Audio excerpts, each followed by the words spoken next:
Mi padre eligió a sus amantes por encima de su propia sangre, y yo le cerré la puerta. Ahora, un diagnóstico terminal podría ser la única cosa que nos una de nuevo, y no sé si quiero que así sea. Siempre supe que mi familia no era como las demás. No es que mis padres, Roberto y Clara, fueran disfuncionales. Al contrario, durante mi infancia en las afueras de Valencia, siempre hubo risas, cenas ruidosas y un amor que parecía inquebrantable. El problema, o lo que se convertiría en él, empezó a asomar su cabeza cuando yo tenía 14 años. Fue entonces cuando conocimos a Mateo y Silvia. Al principio, eran solo los amigos divertidos. Llegaban los fines de semana con botellas de vino bueno y historias de sus viajes por el mundo. Mi hermana menor, Laura, y yo los adorábamos. Mateo me enseñaba trucos de magia y Silvia siempre traía el postre más delicioso. Pero con el tiempo, la dinámica cambió. Los abrazos se hicieron más largos, las miradas más intensas, y las parejas empezaron a mezclarse de una forma que, incluso para una adolescente, resultaba incómoda. Fue Laura quien, con 16 años y menos filtro que yo, lo soltó en la cena una noche. ¿Os estáis tirando a los 4 o qué? El silencio fue sepulcral. Mi padre, Roberto, tosió. Mi madre, Clara, enrojeció. Y Mateo, con una sonrisa que pretendía ser desenfadada pero que a mí me pareció de una arrogancia insoportable, dijo: preferimos llamarlo amar sin límites. Así fue como supimos oficialmente que mis padres eran swingers y que, en realidad, formaban una unidad de 4 con Mateo y Silvia. Al principio, intenté aceptarlo. Son adultos, son felices, no es asunto mío, me repetía. Pero la teoría chocaba violentamente con la práctica. Ver a mi padre acariciar la mano de Silvia mientras mi madre reposaba su cabeza en el hombro de Mateo durante una película familiar me revolvía el estómago. Empezaron a organizar retiros los 4 juntos, faltando a eventos importantes de Laura y míos. Nuestro hogar ya no era nuestro, estaba invadido por la energía de esa otra pareja. Las cosas se precipitaron hace 3 años. Laura, su novio Javier y su bebé de 6 meses, Lucas, vivían en el apartamento anexo a la casa de mis padres. Era un acuerdo temporal mientras ahorraban para un piso. Un día, sin previo aviso, mis padres anunciaron que Mateo y Silvia tenían problemas con su arrendador y se quedarían sin techo. La solución, propuesta con una frialdad que me dejó sin aliento, fue que Laura, Javier y el bebé se mudaran a la antigua habitación de invitados, un cuarto minúsculo, para que Mateo y Silvia pudieran ocupar el anexo. Laura lloró. Javier gritó. Yo intenté razonar, hablar de lo injusto que era desalojar a una madre con un bebé para dar prioridad a unos amantes. Mi madre me miró con lástima y dijo: no son amantes, Elena. Son familia. Y la familia se ayuda. Esa frase, son familia, resonó en mí como una bofetada. ¿Y nosotros qué éramos?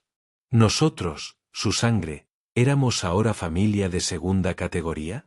El colmo llegó con la planeación de lo que sería nuestro primer viaje familiar completo. Un crucero por el Mediterráneo. Laura y yo estábamos emocionadas. Era un rayo de luz, una oportunidad de reconectar lejos de la influencia de Mateo y Silvia. Hasta que, en la cena para cerrar los detalles, mi padre soltó, como si nada: ah, por cierto, Mateo y Silvia vienen con nosotros. Ya compramos sus pasajes. Esa noche, en mi apartamento, rompí a llorar de furia y decepción. Mi marido, David, me abrazó en silencio. Él había sido testigo de todo y compartía mi malestar. Al día siguiente, llamé a mis padres y les pedí que vinieran a mi casa, sin Mateo y Silvia. La conversación fue la más difícil de mi vida. Mamá, papá, los quiero, pero esto ya no lo soporto, comencé, con la voz temblorosa. No se trata de su estilo de vida. Se trata de que nos han relegado. Echaron a Laura y al bebé a la calle por ellos. Ahora invaden nuestro único viaje familiar. Hacen chistes sexuales delante de nosotros, se tocan de manera inapropiada en el jardín. Nos obligan a ser testigos de una intimidad que no queremos ver. Son nuestros padres, no unos desconocidos en un club. Nos duele. La reacción no fue de comprensión, sino de defensa atrincherada. Eres una intolerante, Elena, dijo mi padre, con los ojos entornados. No aceptas quienes somos realmente. Pensamos que eras más abierta de mente. No se trata de aceptarles, se trata de respeto, argumenté, desesperada. Respeten que no queremos ver ese espectáculo. Respeten que queremos tiempo a solas con ustedes. Es tan difícil. Ellos son parte de nosotros, intervino mi madre, con un tono lastimero que sonía falso. No podemos excluirlos. Sería como cortarnos un brazo. Y en el viaje irán. Es un viaje familiar, y ellos son nuestra familia. Ahí lo dijo de nuevo. Nuestra familia. Esa palabra ya no significaba lo mismo. En ese momento, supe que no había vuelta atrás. Tomé aire, conteniendo las lágrimas. Entonces, yo tampoco voy. David y yo no asistiremos al crucero. Y hasta que no entiendan que sus hijas y su nieto también somos su familia, y que necesitamos un espacio sin sus otros brazos, no habrá más contacto. El silencio fue absoluto. Mis padres se levantaron y se fueron sin decir una palabra. Esa fue la última vez que hablé con ellos. Eso fue hace 1 año y medio. La decisión fue dolorosa, pero, para mi sorpresa, trajo una paz inmensa. La ansiedad constante de tener que enfrentarme a su presencia y a sus desplantes desapareció. David y yo nos fortalecemos como pareja. Laura, aunque siguió viviendo en esa habitación diminuta por necesidad, también limitó el contacto al mínimo. Verla luchar por su pequeña familia me llenaba de un orgullo agridulce. Mi vida siguió adelante. Hace 8 meses, di a luz a mi hija, Sofía. Fue un momento de pura felicidad, pero también estuvo teñido de tristeza. Mis padres no sabían que eran abuelos por segunda vez. No envié una foto, no hice una llamada. Mi terapeuta me ayudaba a gestionar la culpa, recordándome que yo había puesto un límite sano para proteger mi bienestar mental y el de mi hija. Ellos habían elegido no respetarlo. Hasta que ayer. Mi teléfono vibró con un mensaje de mi madre. No la había borrado de mis contactos, una parte de mí, tonta y esperanzada, se aferraba a ese hilo. El mensaje era escueto y seco, como si le costara escribir cada palabra. Elena. Tu padre está muy enfermo. Los médicos dicen que es una insuficiencia cardíaca terminal. El pronóstico no es bueno. Quiere verte. El mundo se detuvo. Las lágrimas que no había derramado en 1 año y medio brotaron de inmediato, una mezcla explosiva de dolor, rabia y un miedo ancestral. ¿Insuficiencia cardíaca? ¿Terminal? Mi padre, el hombre fuerte que me cargaba sobre sus hombros, que me enseñó a montar en bici, ahora se estaba apagando. David me encontró temblando en el suelo de la cocina, con el teléfono aún apretado en la mano. Me abrazó fuerte mientras yo balbuceaba entre sollozos. ¿Qué hago, David? ¿Qué debo hacer? Tienes que hacer lo que te permita dormir por la noche, cariño, susurró él. No hay una respuesta correcta. Pasé la noche en vela, asaltada por un torbellino de emociones. La rabia era ardiente. ¿Por qué se ponía en contacto ahora, cuando era una emergencia? ¿Era solo porque mi padre se estaba muriendo, o había un genuino arrepentimiento? ¿Iba a tener que enfrentarme otra vez a Mateo y Silvia? Recordé todas las veces que me habían hecho sentir invisible, que habían priorizado sus deseos sobre nuestras necesidades. Recordé la cara de mi sobrino Lucas cuando lo sacaron de su habitación. Pero también recordé a mi padre. Su olor a colonia barata y tabaco. Cómo se reía a carcajadas con los chistes malos de Laura. Cómo sus ojos se iluminaban cuando hablaba de su pasión, la carpintería. Ahora ese mismo corazón que latía con fuerza en su taller estaba fallando. Al día siguiente, hablé con mi hermana. Voy a ir, le dije, la voz ronca por el cansancio. Laura suspiró al otro lado de la línea. Lo sé. Yo también. No por ellos, sino por nosotros. Para no vivir con él, y sí. El resto de nuestra vida. Decidimos ir juntas, con el apoyo de David y Javier. No sería una rendición, sino una misión de reconnaissance, con nuestras armadillas puestas. No llevaríamos a los niños. No estábamos listas para eso. El camino a la casa de mi infancia, una casa que no pisaba desde el día de la discusión, fue surrealista. Cada calle, cada árbol, me traía un recuerdo. Al aparcar, noté que las cortinas del anexo estaban corridas. Mateo y Silvia estaban allí, sin duda. Al abrir la puerta mi madre, el impacto fue físico. Había envejecido 10 años. Tenía los ojos hinchados y la espalda encorvada. Me miró, y por un segundo, vi un destello de la mujer que era antes de todo esto, de la madre que me cantaba para dormir. Hola, mamá, dije, con una voz que no reconocía. Pasa, respondió, secamente. Está en el salón. El ambiente en la casa era pesado, cargado de enfermedad y secretos. Y entonces los vi. Mateo y Silvia estaban sentados en el sofá, como dos guardaespaldas emocionales. Me miraron con una mezcla de desafío y, creo, incomodidad. No dijeron nada. Y allí, en su sillón reclinable, estaba mi padre. Pálido, demacrado, con una manta sobre las piernas a pesar del calor. Parecía una versión frágil y desdibujada de sí mismo. Cuando me vio, sus ojos, los mismos ojos marrones que yo había heredado, se llenaron de lágrimas. Elenita, murmuró, extendiendo una mano temblorosa. Caminé hacia él, sintiendo las miradas de todos clavadas en mi espalda. Tomé su mano.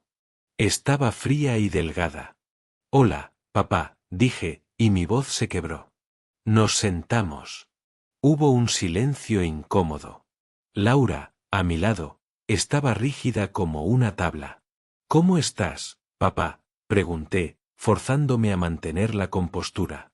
Ya me ves, hija. He estado mejor, dijo con un hilo de voz. Los médicos no pintan bien el panorama. Habló de sus medicamentos, de sus citas, de su fatiga. Era una conversación superficial, evitativa. Hasta que, de repente, clavó sus ojos en mí.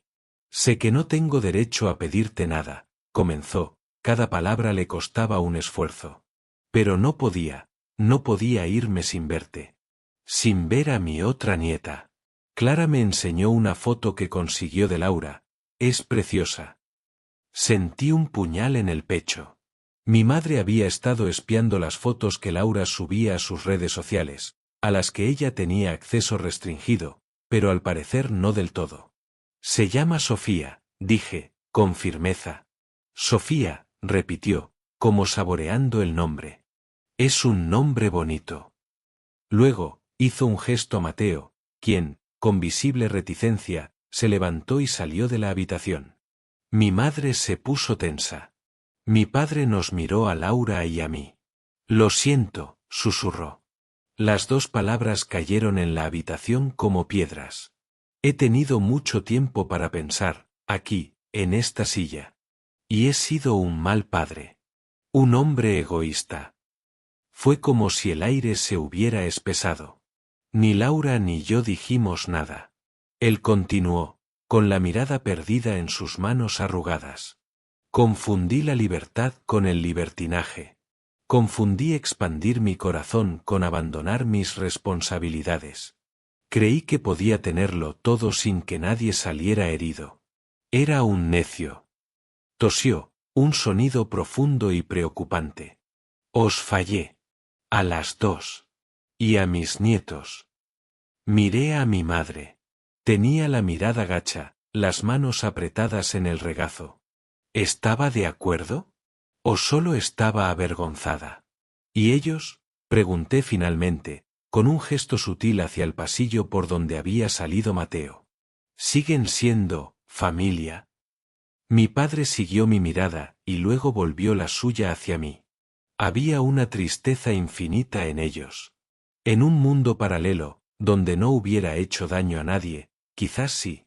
Pero en este mundo real, he visto el precio que he pagado. Y el precio que os he hecho pagar a vosotras. Hizo una pausa, jadeando un poco. He pedido a Clara que les busque otro lugar. No deberían estar aquí cuando vosotras venís. Esto es vuestra casa. Era lo más cerca de una disculpa y un reconocimiento que íbamos a obtener. No era perfecta. No borraba años de dolor. Pero era real. Provenía de un hombre que miraba de frente a su propia mortalidad y no le gustaba el balance de su vida. No hubo un abrazo dramático. No hubo una reconciliación de película.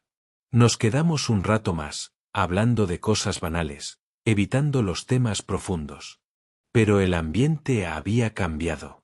El muro de defensa y justificación que mis padres habían levantado durante años se había resquebrajado, dejando al descubierto la vulnerabilidad y el arrepentimiento. Cuando Laura y yo nos levantamos para irnos, mi padre me agarró de la mano con una fuerza que no creía que aún tuviera.